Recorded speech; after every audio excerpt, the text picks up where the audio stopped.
Hello students, तो आज हम लोग बात करने जा रहे हैं with the next reaction, that is तीसरे नंबर की होनी चाहिए आई गेस, थर्ड रिएक्शन है और that is your addition of X2। ठीक है, ऐसी रिएक्शन अपन ने पहले भी देखी है X2 वाली इन प्रेजेंस ऑफ CCl4। ठीक, बट ये हमने देखी थी किसमें, फ्री रेडिकल मैकेनिज्म में। ठीक है, X2 इन CCl4 या बेंजीन कुछ भी हो सकता है। एक नॉन पोलर सॉल्वेंट होना चाहिए, बेसिकली क्या होना चाहिए, नॉन पोलर सॉल्वेंट होना चाहिए और कुछ नहीं है। ठीक है, तो ये रिएक्शन अपन ऑलरेडी देख चुके हैं। ठीक, जस्ट अ मिनट। ओके, तो उधर फ्री रेडिकल मैकेनिज्म था, कार्बोकेटायन पढ़ रहे हैं तो ऑब्वियसली यहाँ क्या होगा, कार्बोकेटायन मैकेनिज्म। तो प्रोडक्ट देख लेते हैं और फिर बात करते हैं कुछ पॉइंट्स की। जैसे लेट सपोज करो हमने लिया इधर CH2 डबल बॉन्ड CH2 और हमने डाला क्या, X2 CCl4। जनरली X2 वही Br2 और Cl2 ही रखते हैं, है ना। F2 और I2 अगेन वही रिएक्शन, एंडोथर्मिक और एक्सोथर्मिक वाली बात। X2 CCl4 और बन जाता है क्या, CH2X ऐसे और इस तरीके से। वैसे गौर करने वाली बात ज़्यादा कुछ खास है नहीं, बट अगर आपने ध्यान दिया हो तो मैंने एक एक्स को ऊपर और एक एक्स को नीचे लगाया। सिंस यहाँ पर क्या होता है, यहाँ पर हमें देखने को मिलता है क्या, एंटी एडिशन। क्या देखने को मिलता है, एंटी एडिशन। अब ये एंटी एडिशन क्या है, सिन एडिशन क्या है, अभी हम देखेंगे। ठीक, तो बेसिकली इस रिएक्शन में एक पॉइंट आता है, फर्स्ट इज एंटी एडिशन। क्या है, एंटी एडिशन। कुछ नहीं करना है यहाँ पर, चलो मैकेनिज़्म देखो फिर खुद ही समझ में आ जाएगा क्या क्या होगा और क्या क्या नहीं होगा। कि मैकेनिज़्म देखते हैं। मैकेनिज़्म का first point RCH double bond CH2 और आपके सामने क्या रखा हुआ है, X और X। अपने को पता है, देखो क्या होगा यहाँ पर आ जाएगा क्या, डेल्टा प्लस और यहाँ आ जाएगा डेल्टा माइनस। ऐसा क्यों होता है, chemical bonding, dipole induce dipole, है ना। यहाँ पर क्या हो गया, इसको डाइपोल, ये डाइपोल एक, इस डाइपोल को देख के यहाँ पर क्या हो गया, डाइपोल इंड्यूस्ड हो गया। या फिर ऐसा भी कह सकते हो कि यहाँ पर जो इलेक्ट्रॉन क्लाउड है ना, ये वाला पाई का, उसके रिपल्शन के चलते, मतलब उसकी वजह से यहाँ पर चार्जेस इंड्यूस हो जाते हैं, उस इलेक्ट्रॉन क्लाउड की वजह से। तो आप कैसे भी समझ सकते हो, ये समझ में आएगा होगा क्यों हुआ। ठीक, अब क्या होगा, इलेक्ट्रोफाइल तैयार, न्यूक्लियोफाइल तैयार, मारा अटैक, है ना, अटैक मार दिया और एक से ज़्यादा बॉन्ड वाली कहानी काम करेगी, उड़ा दो। तो ये क्या हो जाएगा, हो जाएगा RCH सिंगल बॉन्ड CH2 और इधर आ जाएगा X और यहाँ आ जाएगा प्लस का चार्ज और यहाँ पर इसके पास लोन पेयर और ये इसको तुरंत के तुरंत जुड़ जाएगा और क्या बन जाएगा, RCH X CH2 प्लस का चार्ज। ठीक है, ये हमें पता है क्या, कि ये वाला स्टेप कभी होता ही नहीं है, याद है। ये नॉन क्लासिकल कार्बोकेटायन है ना। ये क्या है, नॉन क्लासिकल कार्बोकेटायन। क्यों, क्योंकि जो हमारा इलेक्ट्रोफाइल है उसके पास क्या है, लोन पेयर है। जो हमारा इलेक्ट्रोफाइल है उसके पास क्या है, लोन पेयर है। तो तुरंत वो आपस से क्या कर लेगा, बॉन्ड बना लेगा और कुछ इस तरीके की फॉर्म बन जाएगी। यानी कि ये स्टेप होगा ही नहीं। समझाने के लिए लिखा है, याद रखना नहीं होता है। नहीं होगा तो कार्बोकेटायन का रीअरेंजमेंट भी नहीं होगा। अब क्या बचा, X माइनस जो कि निकला था, है ना। अब देखो ये X माइनस कहाँ कहाँ अटैक कर सकता है, समझना। यहाँ पर भी डेल्टा प्लस आ रखा है और यहाँ पर भी डेल्टा प्लस आ रखा है, दोनों जगह डेल्टा प्लस आ रखा है। अब ये X माइनस किधर अटैक कर सकता है, ये X माइनस किधर अटैक करेगा, ये X माइनस उस पोजीशन पे अटैक करेगा जहाँ पर डेल्टा प्लस क्या होगा, ज़्यादा स्टेबल। क्या होगा, डेल्टा प्लस ज़्यादा स्टेबल होगा। आप ऐसा समझ सकते हो कि अगर कार्बोकेटायन बनता, बेसिकली अगर हमें समझना है तो ऐसे समझ सकते हैं, अगर कार्बोकेटायन बनता तो वो कहाँ बनता, ऑब्वियसली यहाँ बनता। अगर कार्बोकेटायन बनता तो यहाँ बनता। यहाँ क्यों बनता भाई, यहाँ क्यों बनता, यहाँ से प्लस आई या फिर प्लस H या फिर प्लस R, जो भी है, कुछ ना कुछ तो इफेक्ट लग ही रहा होता। एक प्लस का इफेक्ट लग रहा होता जिसके चलते ही क्या हो जाता, स्टेबलाइज हो जाता। तो हमें क्या देखना है, एक्स माइनस कहाँ अटैक करेगा, जहाँ पर डेल्टा प्लस क्या होगा, ज़्यादा स्टेबल होगा, जहाँ डेल्टा प्लस क्या होगा, ज़्यादा स्टेबल। तो एक्स माइनस जाएगा, उसी इस पर अटैक करेगा, इस बॉन्ड को कर देगा फ्री, और क्या बन जाएगा भाई, R C H X C H two X.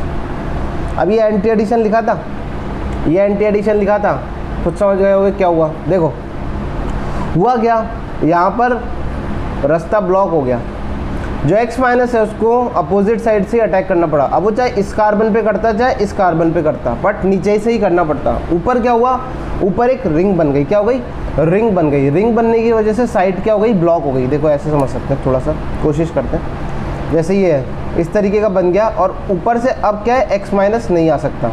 अब ऊपर से x माइनस नहीं आ सकता क्योंकि उसके पास जगह नहीं है। यहाँ से भी रिपल्शन फील करेगा, मतलब बॉन्ड के इलेक्ट्रॉन्स की वजह से उसको क्या मिलेगा, रिपल्शन। तो उसको क्या करना पड़ेगा, नीचे से ही अटैक करना पड़ेगा। क्या करना पड़ेगा, नीचे से ही।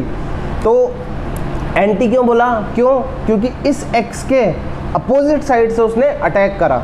जिस तरफ ये x जुड़ा हुआ था उस तरफ से इसने अटैक नहीं करा। आप समझना, जिस साइड से ये x कनेक्टेड था कार्बन से, उस साइड से इस x माइनस ने अटैक नहीं करा, उसके अपोजिट से करा। अगर ये सेम साइड से करता, यानी कि ऊपर से ही करता, तो हम बोलते थे सिन एडिशन हुआ है। बट उसके जस्ट अपोजिट साइड से करा है, तो हम क्या बोलेंगे, यहाँ पर क्या हुआ है, एंटी एडिशन। जस्ट अपोजिट की वजह से क्या हुआ है, यहाँ पर एंटी एडिशन। बात समझ में आ गई होगी थोड़ी सी। तो इस तरीके से हम लोगों को ये रिएक्शन देखने को मिलती है, जो कि मैंने प्रोडक्ट बना रखा था। ऊपर और नीचे बनाने का कारण एंटी एडिशन। फ़िलहाल के लिए जब तक कोई कायरल कार्बन क्रिएट नहीं होता है तब तक तो दिक्कत नहीं है, बट अगर कायरल कार्बन बन गया तब आपको सोचना पड़ेगा। अभी अपन समझेंगे मैं क्या कहना चाह रहा हूँ। तो this was your addition of X2 CCl4 where X2 can be, where X can be bromine and chlorine. Generally इसके अलावा कोई और समझ नहीं हो पाता, ठीक है। I2 भी रख सकते हो, ऐसा कोई दिक्कत नहीं है, but still I won't say anything. Bromine और क्लोरीन देखने को मिलते हैं मैक्सिमम। तो एक आधा एग्जांपल देख लेते हैं, है ना, एक आधा एग्जांपल देखते हैं तो समझ में आ जाएगा। यहाँ पर डबल बॉन्ड अपन ने रख दिया, क्या ऐसे लिखा रहेगा Br2, ठीक है। CCl4 लिखा हो नहीं लिखा हो कोई ज़रूरी वाली बात, कंसिडर कर लेना, ठीक है। एक अगर नॉन पोलर बंदा है, Br2 खुद कैसा होता है, नॉन पोलर होता है, तो उसके लिए सॉल्वेंट भी कैसा रखेंगे, non polar, like dissolves like वाली बात, है ना। तो क्या होगा, कुछ नहीं होगा, डायरेक्टली जोड़ देंगे, एक ब्रोमीन इधर और एक ब्रोमीन इधर। अब ये अरेंजमेंट कैसा दिखेगा मैं थोड़ा सा बताता हूँ। एक अगर वेज में होगा, दूसरा किस में हो जाएगा ऑटोमेटिकली, डैश में। ये अपोजिट अरेंजमेंट है, ये एक टाइप का अपोजिट अरेंजमेंट है, ठीक है। क्योंकि यहाँ पर क्या बन रहे हैं, कायरल कार्बन। तो ये कंपाउंड कैसा होगा, ऑप्टिकली एक्टिव होगा। ऑप्टिकली एक्टिव होगा तो क्या होगा, ऑप्टिकली एक्टिव होगा तो इसकी क्या एग्जिस्ट करेगी, एक मिरर इमेज। क्या एग्जिस्ट करेगी, एक मिरर इमेज। तो टोटल नंबर ऑफ प्रोडक्ट्स कितने हो जाएंगे फिलहाल हमारे पास यहाँ पे, कितने हो जाएंगे, 2 हो जाएंगे। कितने हो जाएंगे, 2 हो जाएंगे। हमें ये ध्यान रखना है कि यहाँ पर ऑप्टिकल आइसोमेरिज्म से क्वेश्चंस पूछे जा सकते हैं, बेसिकली पूछ सकते हैं, कोई बड़ी बात नहीं है। होला समझ में आया, थोड़ा बहुत आइडिया लगा होगा क्या कहना चाह रहा था मैं, ठीक। तो इस तरीके से ये रिएक्शन फॉलो होती है। अब यहाँ तो Br2 था, लेट सपोज करो मैं एक एग्जांपल देता हूँ और आप लोग बताना। R नहीं, अपन ले लेते हैं CH3 CH double bond CH2 और मैंने यहाँ रख दिया क्या, ICl। इंटर हैलोजन कंपाउंड्स भी रखे जा सकते हैं। क्या रखे जा सकते हैं, इंटर हैलोजन कंपाउंड्स भी रखे जा सकते हैं। इंटर हैलोजन का मतलब क्या होता है, इंटर हैलोजन का मतलब होता है 2 अलग अलग हैलोजन से बना हुआ कंपाउंड, उसको क्या बोलते हैं, इंटर हैलोजन कंपाउंड। तो यहाँ पर इंटर हैलोजन कंपाउंड भी रखे जा सकते हैं। अब बताओ इसका आंसर क्या होगा, कैसे सोचेंगे, मैकेनिज्म तो देख ही लिया। अच्छा, इलेक्ट्रोफाइल कौन है ICl में से, ICl में इलेक्ट्रोफाइल कौन है, I और C। इलेक्ट्रोफाइल कौन है? जिस पे डेल्टा प्लस का चार्ज होगा वो इलेक्ट्रोफाइल होगा। तो डेल्टा प्लस किस पे आता है? आई पे आता है। तो इलेक्ट्रोफाइल कौन हो गया? आयोडीन। मार्कोनिकॉफ रूल लगाना है, क्या लगाना है? मार्कोनिकॉफ रूल लगाना है ICl के एडिशन के लिए। तो इलेक्ट्रोफाइल वहाँ जुड़ेगा जहाँ पर क्या होंगे, जहाँ पर हाइड्रोजन क्या होंगे, ज़्यादा होंगे। और बस सिंपल मार्कोनिकॉफ रूल फॉलो होगा यहाँ पर भी, है ना। यहाँ पर अपन लिख सकते हैं हैश फॉर इंटर, क्योंकि जब सेम टाइप का हैलोजन होगा तब आपको मार्कोनिकॉफ रूल देखने की ज़रूरत नहीं है, बट अगर अलग अलग होंगे तब देखना पड़ेगा। सेम टाइप का एलिमेंट होगा जब इंटर हैलोजन या फिर हैलोजन होगा, inter halogen compounds reaction product can be directly depicted by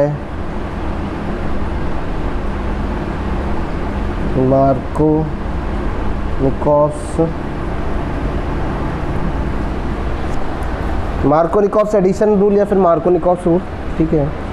जो हमारा क्या है, जो हमारा कंपाउंड है, रिएक्शन का जो प्रोडक्ट है वो डायरेक्टली हम कैसे लिख सकते हैं? मार्कोनिकॉफ्स रूल से। तो अभी अपन देखते हैं एक दो क्वेश्चंस और, ठीक है। एक आधे क्वेश्चन से काम नहीं चलेगा। एग्जाम्पल लेते हैं, हम जैसे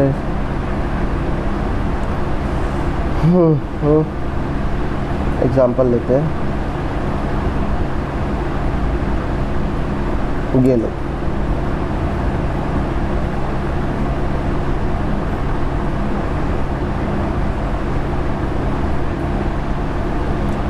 BrCl इन CCl4 क्या होगा प्रोडक्ट?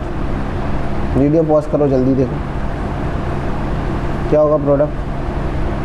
BrCl में इलेक्ट्रोफाइल कौन है? ब्रोमीन। मार्कोनिकॉफ एडिशन लगाना है तो ब्रोमीन जुड़ जाएगा यहाँ पर और क्लोरीन जुड़ जाएगा, बस। क्योंकि एंटी एडिशन होगा तो अब अपने को एक चीज़ ध्यान रखनी है कि अगर ब्रोमीन, मतलब ब्रोमीन और क्लोरीन किस में होंगे? दोनों हमेशा ट्रांस में होंगे, अपोजिट में होंगे। किस में होंगे? ट्रांस में होंगे हमेशा। तो आपको थोड़ा सा बस ध्यान ही रखना है, और तो कुछ नहीं है, ठीक है, और कुछ खास नहीं है। तो अभी अपन देख लेंगे वो क्या होता है क्या नहीं होता है। तो ये कब आंसर मिलेगा देखने को, ठीक। और अगर ज़्यादा स्पेसिफिक करना है तो आप इस तरीके से इसको ज़्यादा स्पेसिफिक भी कर सकते हैं।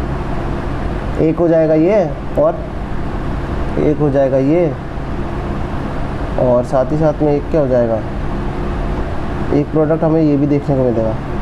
चलो छोड़ो यार, ये रहने दो, ये फालतू की बात है। ये अपन देखेंगे अभी कि कैसे करते हैं, उसका एक लॉजिक है। यहाँ फाइनल प्रोडक्ट आ जाएगा ये इसको छोड़ो। तो यहाँ पर इस चीज़ को अपन देखते हैं, इस तरीके से आंसर मिल जाता है ना। सिंपल है, आसान तो है। जैसे ये लो, ये ले लिया, इसमें डाल दिया Br2CCl4, ठीक है। या फिर बेंजीन भी डाला हुआ होता है कभी कभार, सिंपल हो जाएगा। क्या होगा? एक ब्रोमीन ऐसे और एक ब्रोमीन, ये लो बन गया। इसकी क्या एग्जिस्ट कर जाएगी? मिरर इमेज एग्जिस्ट कर जाएगी, सिंपल है ना। तो यहाँ पर कुछ खास क्वेश्चंस हमें देखने को नहीं मिलते हैं, रिपीटेड ही मिलेंगे। देखो वही वाले हैं जो मैं बताना चाह रहा था। लेट सपोज करो ये है ना, लेट सपोज करो ये। अब अगर आपसे पूछा जाए यहाँ पर कि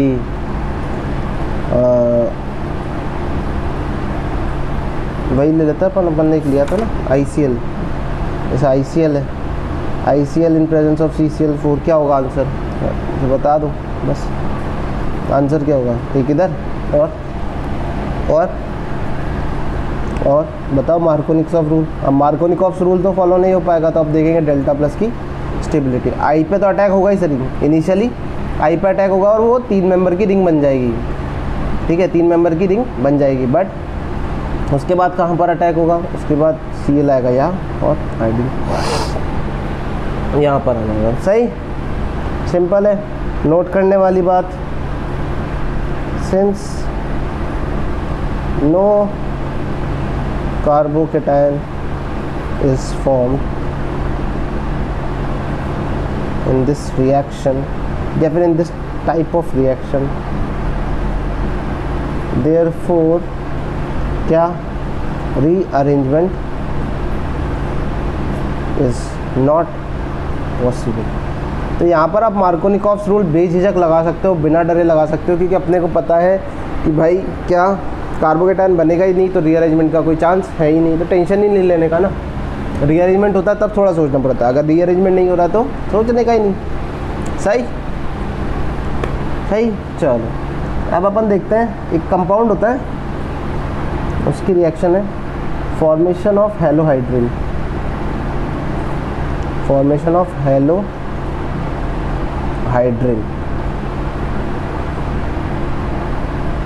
हेलोहाइड्रिन, हेलो स्टैंड्स फॉर, पता ही चल गया, hello stands for halogen and hydrin, ठीक है, हाइड्रिन, हाइड्रिन मीन्स वाटर। क्या? वाटर। बेसिकली क्या करते हैं अपन क्या करते हैं ना, RCH डबल बॉन्ड CH2, ठीक है, हमारे पास है RCH डबल बॉन्ड CH2, और मैंने यहाँ क्या कर देता हूँ ना, मैं यहाँ पर पहले तो रखता हूँ क्या, X2, बट X2 के साथ मैं CCl4 ना रखते हुए किसको रख देता हूँ फिर, H2O, ठीक है। X2 के बाद में क्या रख देता हूँ, H2O।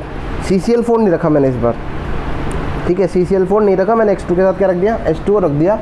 तो जो प्रोडक्ट में चेंज देखने को मिलेगा दैट वुड बी, यहाँ हमें OH देखने को मिलता है और यहाँ देखने को मिल जाता है हेलोजन। क्या देखने को मिल जाता है, हेलोजन, ठीक है। तो इसी को अपन क्या बोलते हैं, हेलोहाइड्रिन। वैसे ये हेलोहाइड्रिन होना चाहिए था।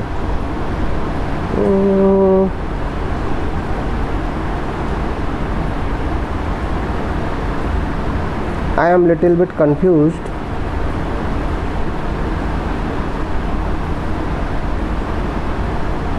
ओके, यही हुआ, ठीक है, यही होगा, कुछ डिफरेंस नहीं देखने में मुझे। तो चलो देखते हैं कैसे होती है रिएक्शन, मैकेनिज़्म देखते हैं, फ़र्क क्या आया, कुछ समझ में आया हो तो बता देना मुझे। किस, देखो अब समझना, RCH डबल बॉन्ड CH है ना, ऐसा था अरेंजमेंट, ठीक, ऐसा कुछ था हमारे पास। तो मैंने क्या करा बेसिकली, यहाँ पर सबसे पहले वही होगा X और X, तो यहाँ पर हुआ अटैक, क्योंकि इस पर रखा था डेल्टा प्लस और डेल्टा माइनस, ये गया बाहर, और फिर पता ही क्या हो गया होगा, CH CH2 X X, और इस पर रखा होगा प्लस का चार्ज, है ना, ऐसा हो गया होगा। फिर क्या होता, फिर जो X माइनस निकलता वो अटैक कर देता, नहीं हुआ क्या, हमारे पास सॉल्वेंट में कौन है, पानी, हमारे पास सॉल्वेंट में कौन है, पानी है। आपको पता होना चाहिए कि जो सॉल्वेंट होता है वो हमेशा क्या होता है, ज़्यादा होता है क्वांटिटी में। दो ऑप्शन थे, क्या, दो ऑप्शन थे हमारे पास था, या तो X माइनस अटैक कर दें या फिर H2 अटैक कर दें। किसकी क्वांटिटी ज़्यादा है, सॉल्वेंट की क्वांटिटी हमेशा क्या होती है, ज़्यादा होती है ना, सॉल्वेंट की क्वांटिटी हमेशा क्या होती है, ज़्यादा होती है। तो H2O का जो अमाउंट होगा, मोल्स होंगे, वो क्या होंगे, ज़्यादा होंगे। H2O क्या, क्वांटिटी ज़्यादा होने की वजह से जो इसके कोलिजन्स हैं इस इंटरमीडिएट के जो कोलिजन्स हैं वो पानी के साथ ज़्यादा होने के चांसेस हैं as compare to X minus. तो क्या होगा भाई, इस बार H2O अटैक मारेगा, भाई सेम प्रोसीजर, जिसका डेल्टा प्लस ज़्यादा स्टेबल होगा, अटैक मारेगा और इसको कर देगा फ्री। और हमारे को क्या देखने को मिल जाएगा यहाँ पर, थोड़ा नीचे कर लेते हैं इसको स्क्रॉल, हमें देखने को मिलेगा RCHOH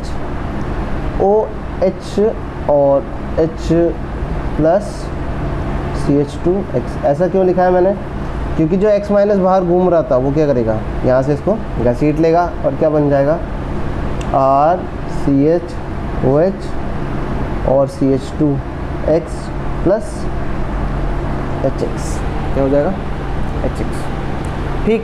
तो इस पे एक आधा क्वेश्चन देख लेते हैं और आगे बढ़ते हैं एग्जांपल्स के साथ क्या रिएक्शंस के। बेसिकली अब तुम्हें ज़्यादा क्वेश्चंस देखने को नहीं मिलेंगे। पहला रीज़न, किसी ने होमवर्क करके नहीं भेजा अभी तक, मतलब किसी ने नहीं, कुछ स्टूडेंट्स ने भेज दिया, बाकियों ने नहीं भेजा है, ठीक है, पता नहीं कितना कॉन्फिडेंस है तुम लोगों को। और दूसरा इसमें क्वेश्चन है भी नहीं ज़्यादा करने के लिए। Br2H2 है ना, क्या करना है बताइए, मार दो। मार्कोनिकॉफ्स रूल से पहले ब्रोमीन जुड़ेगा, तो ब्रोमीन जुड़ेगा कहाँ पर, यहाँ पर, और फिर OH चिपका देना। ठीक, बात समझ में आ गई है ना, OH चिपका देना और ब्रोमीन चिपका देना। ओके, क्लियर है। तो ये थी एक रिएक्शन हेलो हाइड्रिन की। क्या थी, हेलो हाइड्रिन की। अब मैं एक चीज़ बताता हूँ, ठीक है। आप लोगों ने एरिथ्रो और थ्रियो कंपाउंड्स पढ़े थे है ना। अपन ने आइसोमेरिज्म में देखा था थ्रियो और एरिथ्रो। तो किसको एरिथ्रो कहते थे, किसको थ्रियो कहते थे, याद है, याद होगा। एरिथ्रो मतलब सेम साइड, थ्रियो मतलब अपोजिट साइड, सही। एरिथ्रो मतलब सेम साइड और थ्रियो मतलब अपोजिट साइड। तो देखो हमारे पास कुछ डबल बॉन्ड के भी तो अरेंजमेंट हो सकते हैं। जैसे एग्जांपल लेता हूँ, एक एग्जांपल, लेट सपोज करो मैंने ले लिया ट्रांस टू ब्यूटीन, मैंने ट्रांसफॉर्म लिया है, बड़ा स्पेसिफिक लिया है। मैंने क्या करा, ट्रांस टू ब्यूटीन ले लिया। अब मैंने इस पर डाल दिया क्या, Br2 है ना, इन प्रेजेंस ऑफ CCl4, पानी नहीं डाला, Br2CCl। तो सिंपल रिएक्शन ये है, कौन सा, this is your trans two butene, है ना। क्या होगा, अपने को पता है ब्रोमीन ब्रोमीन चिपकेंगे, अपने को पता है क्या होगा, ब्रोमीन ब्रोमीन चिपकेंगे। अब देखो ब्रोमीन चिपकेंगे, सिंपली अगर मैं पहले इसका सिंपल एक बेसिक सा प्रोडक्ट बनाता हूँ, सिंपल सा, तो सिंपल सा प्रोडक्ट क्या बनेगा, CH3 जगह CH3 CH Br और CH Br और CH3, ये बन जाएगा। बात सही है, ये बन जाएगा, है ना। अब बारे में बात आती है ऑप्टिकल एक्टिविटी की। इस कंपाउंड की ऑप्टिकल एक्टिविटी क्या होगी, ये फिक्स है, क्योंकि यहाँ पर कन्फिग्रेशन फिक्स है, तो यहाँ पर भी कन्फिग्रेशन क्या मिलेगा, हमें फिक्स मिलेगा। जैसे ट्रांस, तो ट्रांसफर क्या हुआ है, एंटी एडिशन, ठीक, ट्रांसफर क्या हुआ है आपका, एंटी एडिशन। तो हमें क्या देखने को मिलेगा इसका, अगर मैं जो फिशर प्रोजेक्शन है वो बनाता हूँ, बेसिकली जो फिशर प्रोजेक्शन में देखना पड़ेगा मिलेगा, तो हमें देखना मिलेगा देखने को कि भाई ट्रांसफर जब एंटी एडिशन होगा, क्या, जब ट्रांसफर एंटी एडिशन होगा तो हमें क्या देखने को मिलेगा, हमें देखने को मिलेगा ये कौन सा फॉर्म हो गया, थ्रियो या एरिथ्रो, कौन सा हो गया, एरिथ्रो, कौन सा हो जाएगा, एरिथ्रो। मैकेनिज्म से आप समझने की कोशिश भी कर सकते हो, ठीक है। मैकेनिज्म से अगर आप थोड़ा सा दिमाग लगाओगे, ये दोनों ट्रांस में हैं, तो जो रिंग है वो रिंग पता है कैसी बन रही होगी, इस तरीके से, आउट ऑफ द प्लेन वाली बात है। वो रिंग कैसी बन रही होगी, कुछ इस तरीके से, है ना, यही तो है, ये ऐसे बन जाएगी रिंग, है ना, कुछ इस तरीके से आपको रिंग दिख जाएगी बनती हुई, ठीक। अगर नहीं दिख रही है तो कोई बात नहीं, इस तरीके से रिंग बनती हुई दिख जाएगी, ठीक। अब क्या होगा, जो एक CH3 है और जो दूसरा CH3, वो कहाँ चल जाएंगे, सेम साइड पे चल जाएंगे। तो ऐसा क्यों होता है, बेसिकली तुम उसके लॉजिक पे मत जाओ, और अगर जाना भी है तो आप अपने जो पेन्स हैं उसका इस्तेमाल करो और एक बार बना के देखो क्या हुआ होगा, ठीक है। सिंपल से काम है, कुछ ज़्यादा टफ काम नहीं होगा वो। तो ये हो गया हमारे पास ट्रांस टू ब्यूटीन पे एरिथ्रो मिलेगा। तो बेसिकली हम लोग एक टेबल देखते हैं यहाँ पर, ठीक है। वो टेबल क्या कहती है समझना, ठीक। तो जब भी आपके पास जो अल्कीन है वो कितने टाइप का हो सकता है, देखते हैं। अल्कीन है हमारे पास दो टाइप का हो सकता है, कौन कौन सा, एक हो सकता है सिस और एक हो सकता है कौन सा, ट्रांस। तो मैं लिख रहा हूँ 2 सिस और मैं लिख रहा हूँ 2 ट्रांस, 2 सिस और 2 ट्रांस।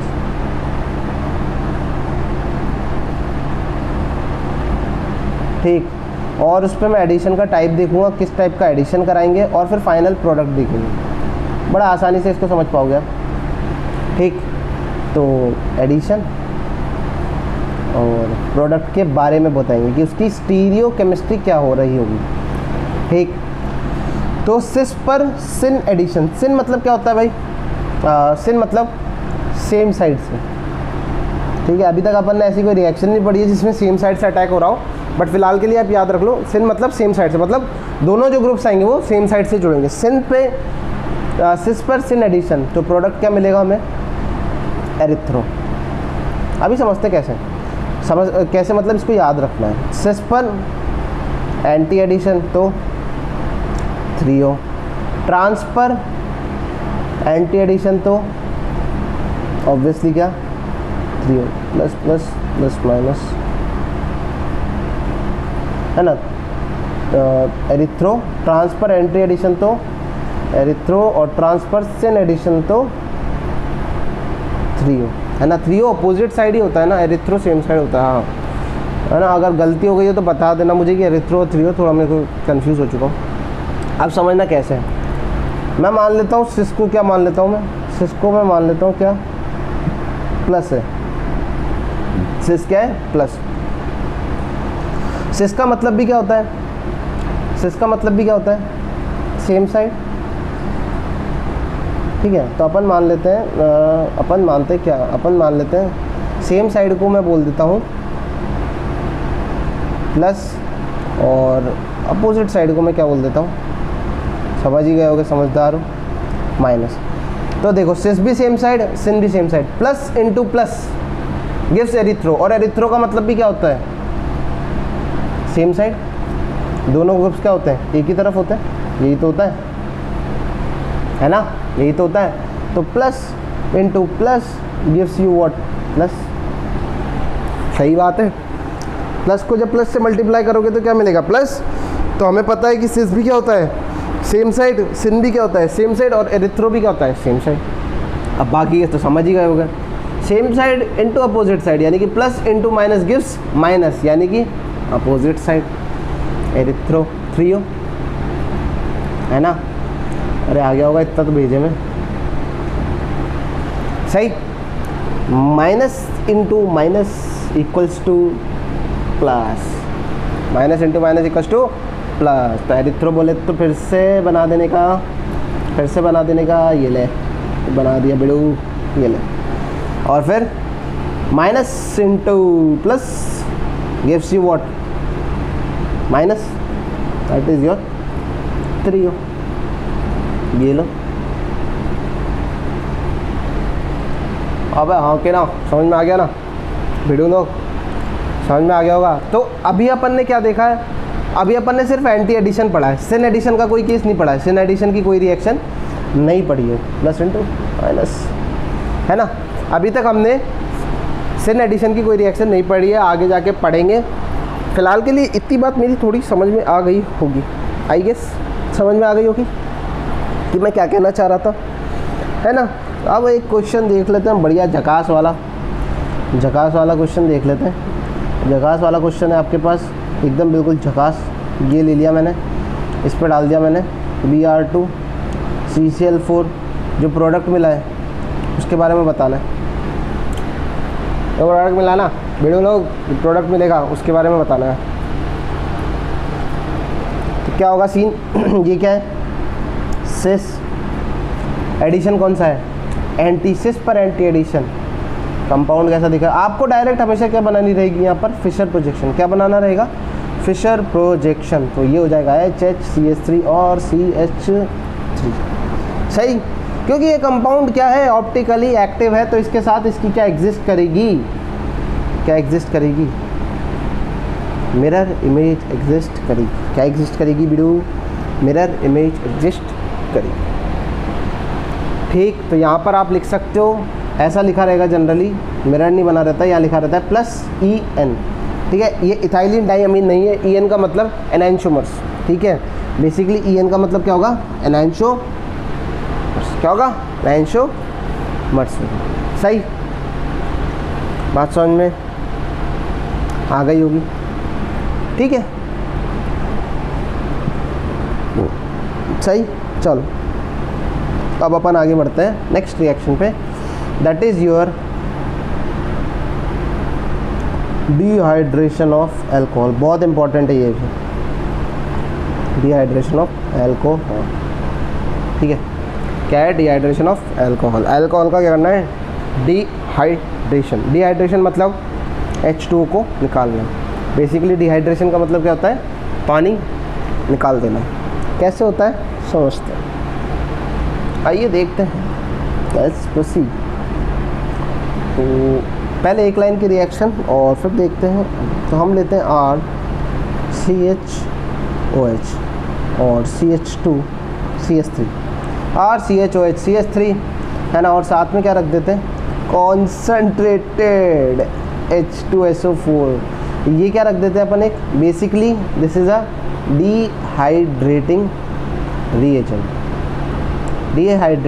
रिएजेंट। अपने पास बहुत सारे होते हैं ना, बहुत सारे डिहाइड्रेटिंग रिएजेंट हैं, अभी लिखवाऊंगा मैं, ठीक है। तो डिहाइड्रेटिंग रिएजेंट रख देते हैं और हमें देखने को क्या मिलता है, हमें देखने को मिलता है RCH डबल बॉन्ड CH2, क्या मिल गया, अल्कीन मिल गया। अल्कोहल से क्या मिल गया, अल्कीन मिल गया। This is a kind of elimination reaction. आगे हम लोग सब्स्टिट्यूशन और एलिमिनेशन पढ़ते हैं काफ़ी डेप्थ के अंदर। तो this is a kind of elimination reaction, यहाँ पर एलिमिनेशन हो रहा है। तो चलिए चलते हैं, हम लोग थोड़ी सी और बात कर लेते हैं, पन्ना पलटना पड़ेगा क्योंकि जगह कम है। तो हम देखते हैं पहले तो कि डिहाइड्रेटिंग रिएजेंट कौन कौन से हो सकते हैं। मतलब अगर आपको अल्कोहल मिला और डिहाइड्रेटिंग रिएजेंट मिल गया तो आपको हमेशा क्या बनाना है, अल्कीन। तो देखो भाई हमारे पास डिहाइड्रेटिंग रिएजेंट्स कौन से होते हैं।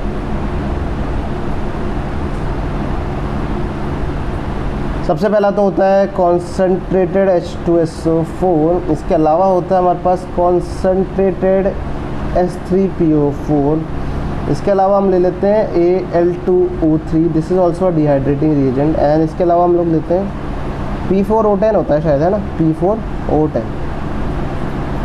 ये हमारे पास डिहाइड्रेटिंग रिएजेंट्स होते हैं, जनरली हम लोग यही देखने को मिलता है। या फिर आपको कॉन्सनट्रेटेड H+ देखने को भी मिल जाएगा। कॉन्सनट्रेटेड HCl मत ले लेना, कॉन्सनट्रेटेड HI, कॉन्सनट्रेटेड HBr, इनमें से कोई भी आप डिहाइड्रेटिंग रिएजेंट मत ले लेना। ऐसा नहीं है कि हर कॉन्सनट्रेटेड एसिड क्या हो, डिहाइड्रेटिंग एजेंट हो, नहीं, तो स्पेसिफिक है, उसका लॉजिक भी है, आगे जाके समझेंगे। एक तो फिलहाल के लिए ये होते हैं डिहाइड्रेटिंग रिएजेंट्स। अब बात करते हैं मैकेनिज़्म की। तो मैकेनिज़्म का फर्स्ट स्टेप क्या होगा, H2SO4 लूज़ करेगा, एक H++ बना लेगा HSO4-, ठीक है। हमारे पास क्या अवेलेबल हो गया, H+। सेकंड स्टेप में क्या होगा, हमारे पास था RCHOH CH3, सामने रख दिया आपने H+, ठीक है, सामने क्या रख दिया आपने, H+। यहाँ पर है क्या, लोन पेयर, ये लोन पेयर अटैक करेगा इस पर, रिएक्शन किस में होगी, इक्विलिब्रियम में होगी। तो क्या बन जाएगा, RCHOH2+ और CH3, क्योंकि ये अनस्टेबल है, ऑक्सीजन के ऊपर प्लस चार्ज आ रखा है, अनस्टेबल है, तो this would be a fast step, ठीक है। ये अनस्टेबल है, अनस्टेबल होने की वजह से यहाँ से चला जाएगा और क्या बन जाएगा, RCH+ का charge CH3+ H2O, and this would be the slow step और RDS of this reaction. This would be the slow step और RDS ऑफ दिस रिएक्शन। अभी भी ख़त्म नहीं हुआ है मामला, ठीक है। अब क्या होगा,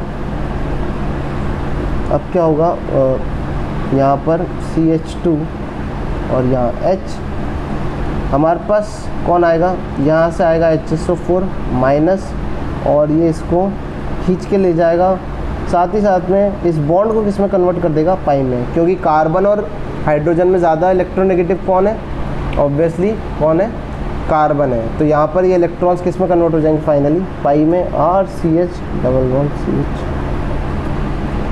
तो ये हो गया क्या, ये क्या हो गया आपका अल्कीन।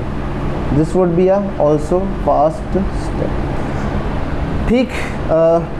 चलो नोट पॉइंट्स लिख लेते हैं पहले। तो पहले RDS देख लेते हैं, formation of carbocation is RDS, therefore rate is directly proportional to stability of carbocation form. बात समझ में आ रही है, यहाँ पर जैसे जितना ज़्यादा स्टेबल कार्बोकेटायन बनेगा रेट भी उतनी ज़्यादा होगी, है ना। चलो आगे देखते हैं, अपन एक और पॉइंट, अगर किसी ने नोट किया हो तो this reaction is complete reversible, completely reversible reaction of acidic hydrolysis of alkyne. याद आ रहा है, लास्ट लेक्चर में देखा था एसिडिक हाइड्रोलिसिस ऑफ अल्कीन। मैंने बताया था कि हर रिएक्शन का स्टेप क्या है, सारे स्टेप्स क्या थे उसके, रिवर्सिबल थे। तो पन्ने पलटो एक बार, उस रिएक्शन को देखो और इस रिएक्शन को देखो कितना फ़र्क है। उस रिएक्शन में अपन ने स्टार्टिंग रिएजेंट लिया था अल्कीन और लिया था डाइल्यूट H+। ठीक है, कभी कभार आपको दो चीज़ें देखने को मिलेगी, है ना। मैं बता देता हूँ यहाँ पर, कॉन्सनट्रेटेड H+ का मतलब क्या होता है भाई, सिर्फ H+ ही है, ओनली H+। डाइल्यूट H+ का मतलब हम क्या समझते हैं हमेशा, H+ तो है, साथ ही साथ में क्या है, पानी। तो इससे हाइड्रोलिसिस होगा और इससे एसिडिफिकेशन होगा। बात समझ में आ रही है, इससे हमेशा एसिडिफिकेशन होगा और इससे हमेशा हाइड्रोलिसिस होगा। ठीक, this reaction is completely reversible reaction of acidic hydrolysis of alkyne, यानी कि ये भी क्या फॉलो कर रही है, प्रिंसिपल ऑफ मैक्रोस्कोपिक रिवर्सिबिलिटी, है ना। देखो अब समझना, अब क्या समझेंगे, हो गई रिएक्शन। ठीक, रिएक्शन हो गई तो एग्जाम्पल देख लेते हैं, और एग्जाम्पल देखते हैं क्या होगा प्रोडक्ट। क्या करेंगे, सिंपल, सबसे पहले क्या बनेगा, OH2 प्लस, अब मैं बार बार रिवर्सिबल नहीं लिखूँगा, है ना। फिर उसके बाद यहाँ बन जाएगा कार्बोकेटाइन, कुछ है नहीं रीअरेंजमेंट का चांस, तो डायरेक्टली अल्कीन बन जाएगा। ठीक है, एक और एग्जांपल देख लेते हैं।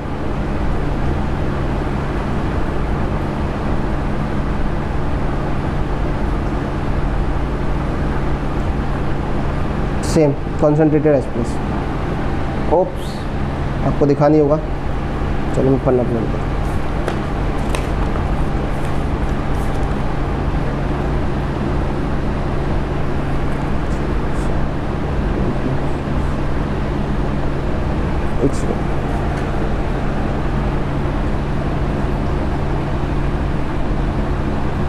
ये देखो, यहाँ डाल दिया आपने कॉन्सेंट्रेटेड H+, है ना।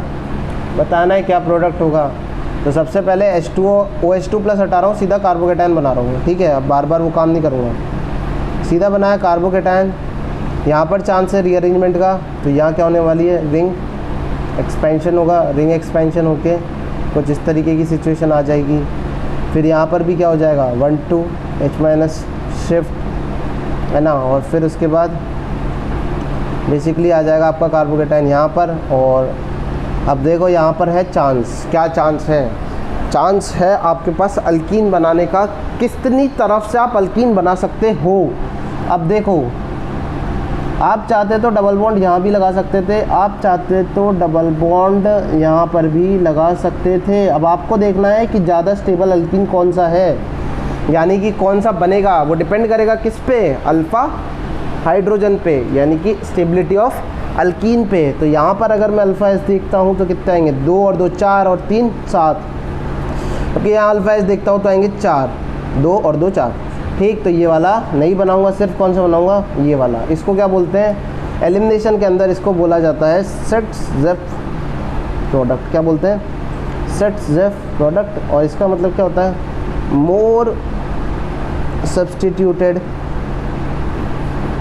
alkene is formed as major product। Basically आप इसको भी बनाओगे, ठीक है, बट मैं यहाँ लिख दूंगा, ये क्या होगी आपकी मेजर हो जाएगी।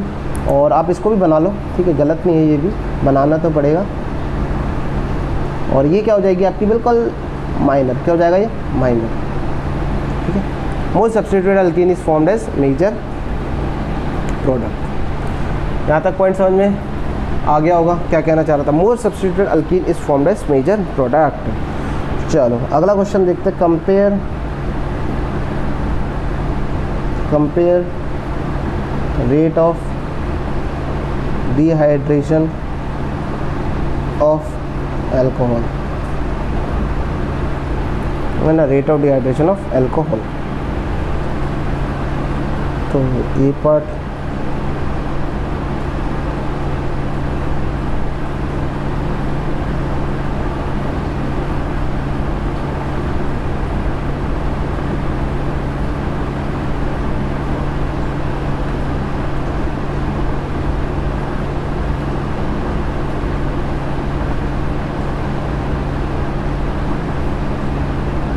ए पार्ट लिख रहा हूँ जिसमें 4 ऑप्शन होंगे आपके पास।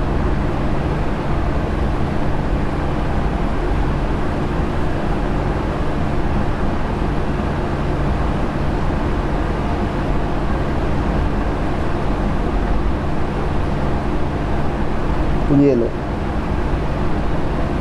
यहाँ कुछ नहीं है ना। एक हो गया ये, सॉरी फिर से स्पेस का इशू। तो ये ए पार्ट था, अभी और लिख देता हूँ। वही करना है आपको, घर से ट्राई करना है, घर बैठ के आराम से करो तो अच्छी बात है, नहीं करोगे तो मुझे कोई दिक्कत नहीं है, मैं तो अब सॉल्यूशन बता के निकाल लूँगा। 23, 23, ठीक। बी पार्ट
सी पार्ट हो गया, ये डी पार्ट। ठीक है, तो कंपेयर कर लोगे तुम, ठीक है। अब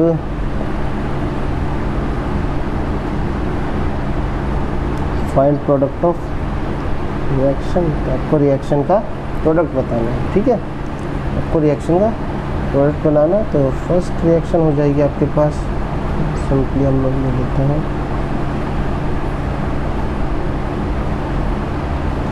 कंसंट्रेटेड H+। सेकेंड पार्ट में ले लेते हैं अपन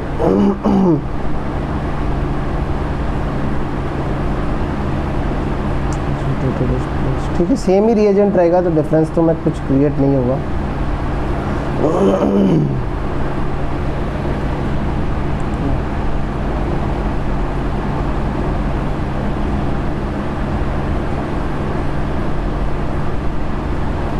थर्ड और लास्ट एक और देख लो आप, कुछ खास क्वेश्चंस तो टाइप के बनते हैं नहीं।